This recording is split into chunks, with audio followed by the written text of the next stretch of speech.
हरे कृष्णा। तो हमने देखा कैसे भगवान ने अघासुर का वध करके उसको सारूप्य मुक्ति दिया, अपने जैसा रूप। तो भगवान का ये दया नहीं है कि भगवान ने अघासुर का वध किया। दया तो ये है भगवान का, आश्चर्य तो यहाँ पे है कि जो भगवान को मारने आया है भगवान उसको मुक्ति दे दी। इसकी बहन का भी ऐसे हुआ, मारने आई थी भगवान को, उसको माँ बना दिया। ये भी भगवान को मारने आया था। क्यों मुक्ति मिला इसको? भगवान ने दया क्यों किया?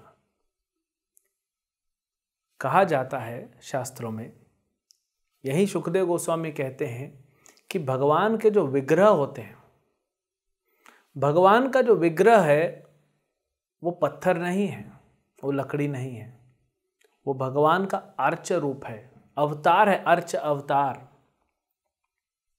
अलग अलग प्रकार में भगवान अलग अलग वैरायटी में अवतरित होते हैं।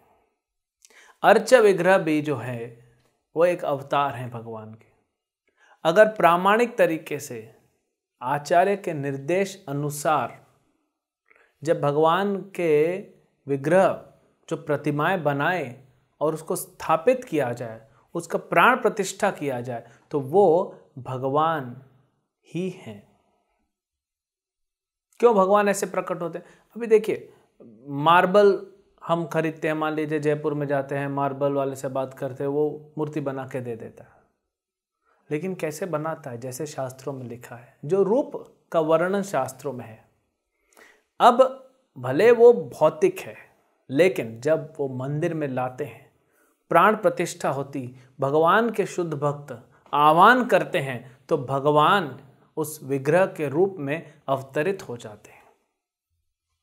तो मंदिरों में भी जो प्रामाणिक मंदिर है, जैसे इस्कॉन का मंदिर प्रामाणिक मंदिर है, अन्य भी मंदिर हैं, वहाँ पे जब आप भगवान को भोग लगाते हैं, जब भगवान को प्रार्थना करते हैं, जब भगवान को अपने भाव से कुछ अर्पित करते हैं, तो भगवान स्वीकार करते हैं। ये तो कुछ नास्तिक लोग हैं जो ये स्वीकार नहीं करते, जिनका श्रद्धा नहीं है भगवान पे।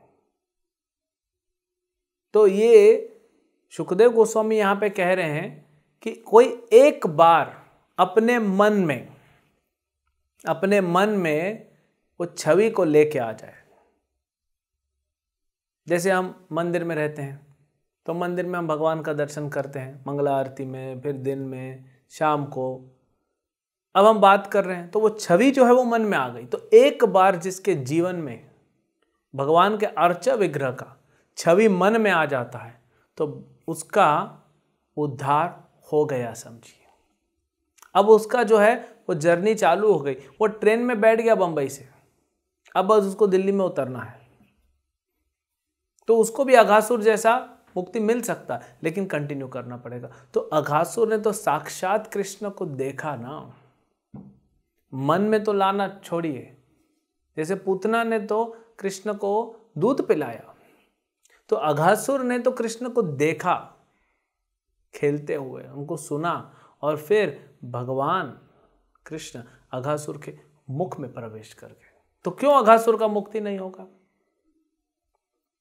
भगवान ये नहीं देखे कि किस भाव से आया था। हालांकि हैं भावग्राही जनार्दन, भगवान भाव स्वीकार करते हैं, लेकिन कब? जब आपका भाव अच्छा हो। लेकिन अगर आपका भाव अच्छा नहीं है, तो भी भगवान कुछ ना कुछ अच्छाई ढूंढ लेते हैं हम में। ये भगवान का भाव है। अघासुर का भाव कैसा था? असुर, खलेश्वर, मारने आया था। बच्चों को मार दूंगा, माँ बाप मर जाएंगे। कितना ये जघन्य, कितना घिनौना इसका भाव था। लेकिन भगवान ने वो नहीं देखा। भगवान ने बोला, आया है ना ब्रज में, मुझे देख लिया, साक्षात दर्शन मिल गया, क्यों इसका उद्धार नहीं होगा? इसका उद्धार तो होना चाहिए। तो भगवान ने उसका उद्धार कर दिया। जो व्यक्ति एक बार, जैसे हमने कहा, एक बार वो अर्चा विग्रह का स्मरण कर ले मन में, इसीलिए भगवान के जो अलग अलग अवतार होते हैं अर्चा विग्रह के रूप में, अलग अलग अवतार तो होते हैं अर्चा के रूप में, जैसे लकड़ी में, मार्बल में, पत्थर में, पेंट में, मतलब फोटो, मन में बस भगवान का स्मरण कीजिए, भगवान आ गए। ऐसा नहीं कि आपने भगवान की छवि का स्मरण किया तो भगवान आ गए।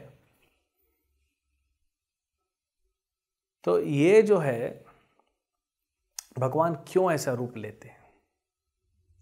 अब हमारी आंखें तो हैं नहीं जो भगवान के आध्यात्मिक रूप को देख सके, और अगर भगवान विराट रूप में आ जाएंगे तो भगवान का एक धोती बनाते बनाते हमारा पृथ्वी पे जितना कपड़ा है खत्म हो जाएगा। तो भगवान उस रूप में आते हैं सुलभ, जिनमें हम भगवान की सेवा कर सकते हैं। तो अर्चा विग्रह के रूप में आते हैं। ऐसे देखने से तो भौतिक है पदार्थ, लेकिन जैसे एक इलेक्ट्रिशियन होता है, वो उसी बिजली से एयर कंडीशन लगा के रूम ठंडा कर सकता है, और उसी बिजली से हीटर लगा के रूम को गर्म कर सकता है। तो भगवान आध्यात्मिक को भौतिक, भौतिक को आध्यात्मिक कर सकते हैं। तो दिखने में हमको जो भौतिक लग रहा है एक्चुअली वो भगवान ही हैं, लेकिन क्योंकि हम उनके उन रूप को देख सकते हैं, इसीलिए भगवान हमारे लिए, हम पे दया करते हुए हमारे लिए प्रकट होते हैं। यह है भगवान की दया। इस भौतिक संसार में, इस नरकीय संसार में भी भगवान आते हैं हमारे लिए कि हम उनकी सेवा करें, हम भगवान के पवित्र नामों का जप करें। हरे कृष्ण कृष्ण कृष्ण हरे हरे, हरे राम राम राम हरे हरे। हम उनका दर्शन करें, उनकी सेवा करें, उनको प्रणाम करें, भोग लगाएं, फूल ऑफर करें, फल ऑफर करें, नाम जप करें, उनके सामने कीर्तन करें, उनके गुणों को गाएं। इसलिए भगवान आते हैं हम पे दया करने। उनका तो कोई फायदा नहीं ना, हमारा फायदा होगा। फिर सुखदेव गोस्वामी कहते हैं कि जिसने मन में एक बार बसा लिया, उसका जब उद्धार हो गया, तो उनका क्या कहना जो भगवान के भक्त हैं और जो 24 घंटा भगवान को अपने मन में बसाए हुए हैं, जो भगवान की सेवा कर रहे हैं, जो भगवान के नाम का जप कर रहे हैं, जो भगवान को दिन रात प्रणाम कर रहे हैं, जो भगवान के बारे में प्रचार कर रहे हैं, जो भगवान की कथाएं निरंतर सुन रहे हैं, उनका क्या कहना? क्यों नहीं उनका उद्धार होगा? स्कंद पुराण में कहा गया कि कोई एक बार ये 2 शब्दों का नाम हरि हरि बोल दे तो भगवान उसको जल्दी से इस संसार से निकाल देते हैं। और हरि बोलने का मतलब है कि साधक ने भी अब कमर कस ली है, अब तो ये भौतिक संसार से निकल के भगवान के पास जाना है, और उधर भगवान भी तैयार हो जाते हैं, चलो इसको निकाल के लेके जाना है।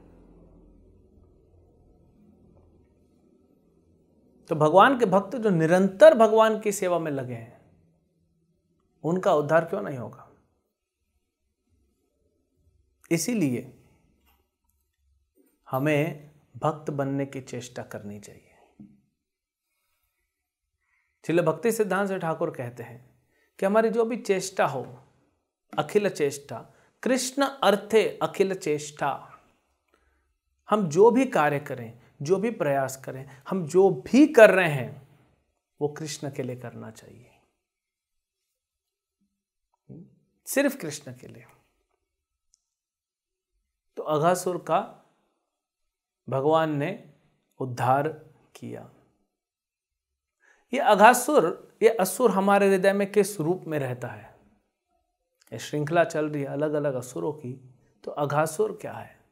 अघासुर शंखासुर का पुत्र है, असुर का ही पुत्र है शंखासुर का, लेकिन बहुत ही सुंदर था अघासुर। उस जन्म में बहुत सुंदर था। तो सुंदर होता है व्यक्ति तो गर्व भी आता है, और असुर था तो शक्तिशाली भी था, पैसे भी थे। तो एक दिन उसने अपने सामने देखा अष्टवक्र मुनि। अष्टवक्र मुनि जिनका शरीर 8 जगहों से टेढ़ा है, उनका नाम ही अष्टवक्र। जैसे गणपति को वक्रतुंड कहते हैं, वैसे ही वक्र मतलब जो टेढ़ा है, तो उनका शरीर जो है वो अष्टवक्र है। तो उनका मजाक उड़ाए, उनके ऊपर हंसे, तो अष्टवक्र मुनि ने श्राप दे दिया। क्योंकि आप बाहर देख रहे हो, आप मुनि का चेतना नहीं देख रहे हो, आप मुनि का हृदय नहीं देख रहे हो, उस आत्मा को नहीं देख रहे हो, इसने बाहर से देखा और निंदा कर दिया। तो अष्टवक्र मुनि ने श्राप दिया कि तुम्हारा सुंदर शरीर है लेकिन तुम मेरा मजाक उड़ा रहे हो, मैं तुमको श्राप देता हूं कि तुमको सर्प योनि मिलेगी, सबसे गंदा, लोग देखते भी नहीं। तो वो पैरों में आ गया, भले असुर था लेकिन साधु का श्राप है। तो फिर अष्टवक्र मुनि ने कहा कि तुम अब श्राप तो दे दिया, वो तो लगेगा, लेकिन तुम्हारा उद्धार करेंगे भगवान स्वयं। स्वयं भगवान कृष्ण जब लीला करेंगे तुम्हारा उद्धार होगा। ये अघासुर हमारे हृदय में किस रूप में रहता है? ये क्रूरता, जो हम दूसरे जीवों के प्रति क्रूरता दिखाते हैं, हिंसा, क्रूरता या ईर्ष्या, ये तो हमारे मन में है, हृदय में भरा हुआ है। संसार में हम देखते हैं हर किसी के हृदय में सबके लिए ईर्ष्या भरी पड़ी है, हिंसा है और क्रूरता है। अब हिंसा किसे कहते हैं? एक हिंसा तो हो गई कि आपने किसी को मार दिया, काट दिया, मृत्यु प्राप्त, एक वो हिंसा हो गई। एक क्रोध प्रकट करना, वो भी हिंसा है। कोई बोलेगा प्रभु जी मैं तो क्रोधित भी नहीं होता, मैं किसी को मारता भी नहीं हूं, किसी को मैं बुरा भला भी नहीं बोलता हूं, तो मैं तो फिर हिंसक नहीं हूं ना। आप हैं अगर आप कृष्ण भावनामृत का प्रचार नहीं कर रहे हैं तो। ये संसार में जीव भटक रहे हैं, भगवान के विरह में इन लोग भटक रहे हैं, लेकिन इनको नहीं पता। अगर आपको पता है तो आपका ये धर्म है, आपका ये ड्यूटी है कि आप उनको प्रचार करें, कृष्ण के बारे में बताएं, हरे कृष्ण मंत्र के बारे में बताएं, गीता और भागवत के बारे में बताएं, तब वो भक्ति के मार्ग पे आएंगे। वो असली अहिंसा है, नहीं तो आप हिंसा कर रहे हैं। आप जब कुछ नहीं बता रहे हैं तो आप क्या कर रहे हैं? हिंसा कर रहे हैं। ये क्रूरता है। ये क्रूरता नहीं तो और क्या है कि संसार में जीव भटक रहे हैं और आप भक्त बने घूम रहे हो। आपको पता है हरे कृष्ण मंत्र के बारे में, आप जप करते हैं, आप गीता भागवत पढ़ते हैं, कथा सुनते हैं भगवान की, तो बाहर जाके प्रचार नहीं करते। कि हमारा हृदय कैसा है? कठोर है, क्रूर है। आपको मान लीजिए भगवान के किसी भक्त ने आपको एक गिलास अमृत का दिया, ये अमृत है, इसका एक बूंद पीने से आपका उद्धार हो जाएगा, तो ऑलरेडी एक बूंद पीने से आपका उद्धार हो गया। चलो आधा गिलास पी गए, ये भी वरदान मिला है कि वो गिलास कभी खत्म नहीं हो, खाली नहीं होगा, आप पीते रहो। अब एक गिलास पी गए, 2 गिलास पी गए, लेकिन वो खाली नहीं हो रहा है। जैसे अक्षय पात्र द्रौपदी को मिला था। तो अब क्या आपका ये धर्म नहीं है कि आप दूसरों को भी बांटें? तो जब हम ये नहीं करते हैं तो हम क्या प्रदर्शन कर रहे हैं? कि हम क्रूर हैं, हम हिंसक हैं। तो इसीलिए ये क्रूरता और हिंसा क्या होती है? जीव हिंसा इसी को कहते हैं, जब हम जीव को भक्ति नहीं दे रहे। तो हमारे हृदय में जो अघासुर रूपी ये असुर बैठा हुआ है, जो क्रूरता है दूसरों के प्रति, जो हिंसात्मक हमारा व्यवहार है। बाहर से आप हो सकता है हम बड़ा मीठा बोलते हैं, लेकिन अगर हम उसको भक्ति नहीं दे रहे हैं किसी को, तो हमारा हृदय कैसा होगा? कठोर। हमारा हृदय कठोर होगा। तो ये नहीं होना चाहिए। और इसीलिए हमें भगवान से प्रार्थना करनी चाहिए, हमें अपना नाम जप अच्छे से करना चाहिए, हमें और ज़्यादा श्रवण कीर्तन करना चाहिए कि ये अघासुर खत्म हो जाए। और एक शॉर्टकट बताते हैं आपको, आप प्रचार चालू कीजिए। आपने आधा घंटा ये लेक्चर सुना, आप इस आधे घंटे में से 5 मिनट बोल सकते हैं, जाके किसी को बताइए। ये अघासुर अपने आप खत्म हो जाएगा, उसका दम घुटने लगेगा। हमारे हृदय में जो ये क्रूरता है, ये हिंसा है, इसका दम घुट जाएगा। दम घुट के जैसे कृष्ण ने अपना शरीर बढ़ाना चालू किया, और अघासुर भी बढ़ाता है अपना शरीर, कृष्ण और बढ़ाते हैं, अघासुर और बढ़ाता है। लेकिन अघासुर का एक लिमिट था, वो जीव है, कृष्ण तो भगवान है। तो कृष्ण ने उसका दम घोट के जैसे मृत्यु दिया, वैसे ही अगर हम प्रचार करने लगेंगे तो हमारे हृदय में भी और जिसको प्रचार हो रहा है उसके हृदय में भी ये अघासुर जो है, ये क्रूरता जो है, ये हिंसा जो है, ये क्या होगा? इसका दम घुट जाएगा और इसकी मृत्यु हो जाएगी। किसी ने हमसे पूछा कि प्रभु जी, आजकल देख रहे हैं पूरे संसार में देश आपस में लड़ रहे हैं, या तो जमीन के टुकड़े के लिए या तो किसी चीज के लिए, ये मेरा है, ये मेरा है। ये कब तक चलेगा? इसका उपाय क्या है? आप बताइए। हमको पूछे कि आप बताइए इसका उपाय क्या है, क्या करना चाहिए। हमने कहा एक ही सिंपल सॉल्यूशन है, जब तक लोग भक्त नहीं बनेंगे तब तक ये अनर्थ हमारे हृदय में रहेंगे, तब तक ये असुर हमारे हृदय में रहेंगे। ये कभी सेटलमेंट नहीं होने वाला है। तो हमको अपने अंदर भी खत्म करना है प्रचार करके, और जब दूसरा भी भक्त बनेगा उसके हृदय में भी खत्म होगा, वो भी प्रचार करेगा। Each one teach one while being taught by one, मतलब हर कोई दूसरा, एक व्यक्ति को तो प्रचार कीजिए आप। प्रचार करना कोई बड़ी चीज नहीं है।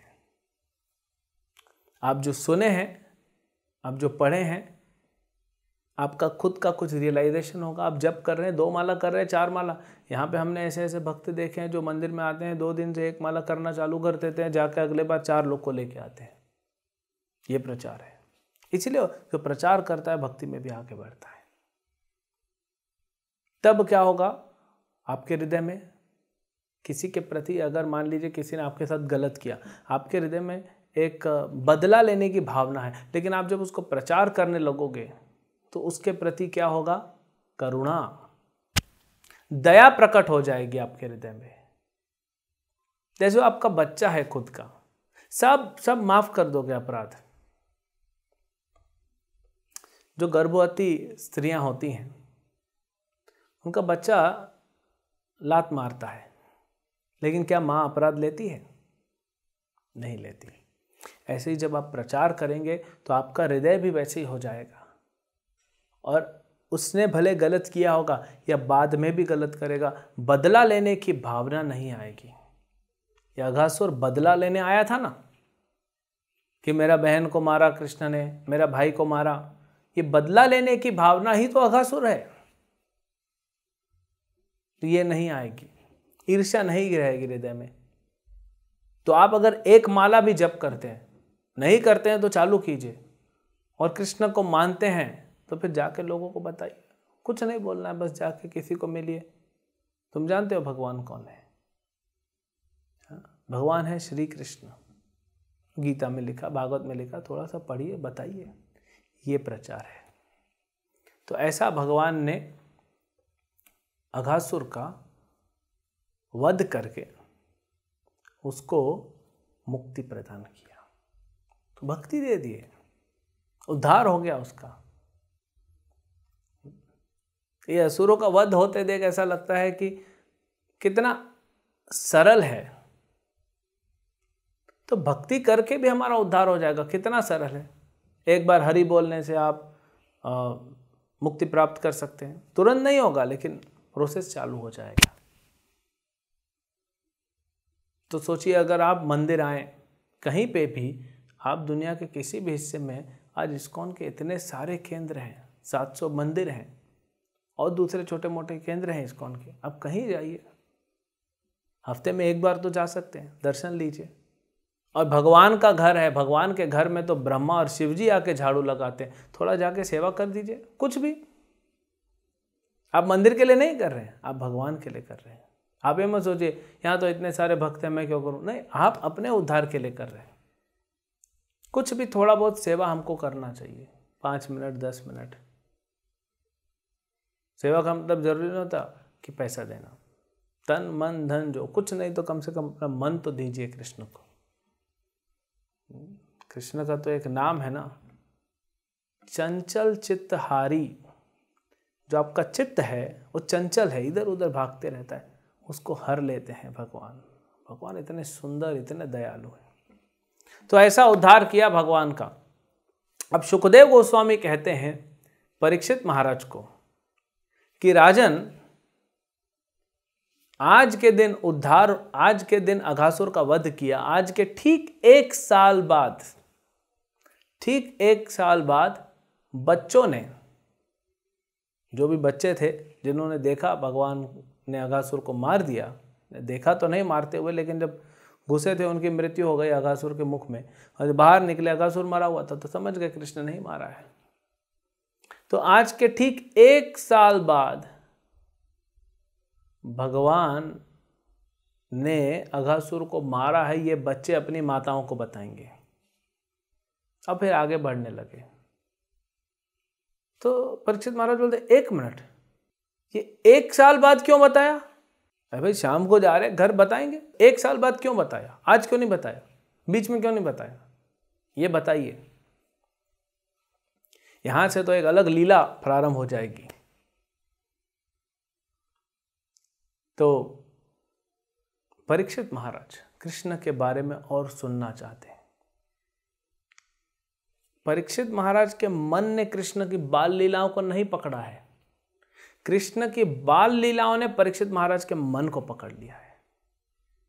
जब हम भगवान के बारे में सुनते, इसलिए तो शृण्वताम सो कथा कृष्ण पुण्य श्रवण कीर्तनम हृदयंत अभद्राणी विदुनोति सुरुसताम। सिर्फ कृष्ण के बारे में सुनने से हृदय में जितना अभद्र है, हृदयंतस्य अभद्राणी विदुनोति, वो धुलाई हो जाता है, खत्म हो जाता है पूरा। सिर्फ भगवान के बारे में सुनने से हमारा उद्धार हो जाता है। और परीक्षित महाराज स्पेशली चाहते, क्योंकि एक तो अर्जुन जो परीक्षित के दादा हैं, उनके प्रिय मित्र हुए कृष्ण। फिर कृष्ण तो इनके, कृष्ण भगवान है वो तो हैं, कृष्ण के साथ परीक्षित का भी तो पर्सनल रिलेशन है। जब परीक्षित महाराज अपनी माता उत्तरा के गर्भ में थे और द्रोणी यानी द्रोणाचार्य के पुत्र अश्वत्थामा ने ब्रह्मास्त्र छोड़ के उत्तरा के गर्भ में परीक्षित महाराज को मार दिया था। एक्चुअली परीक्षित महाराज की मृत्यु हो गई थी, शरीर काला पड़ गया था, लेकिन भगवान वहीं पे जो रथ पे खड़े थे अपना विस्तार किए और उत्तरा के गर्भ में गए, एक गदा लेके, एक चक्र लेके।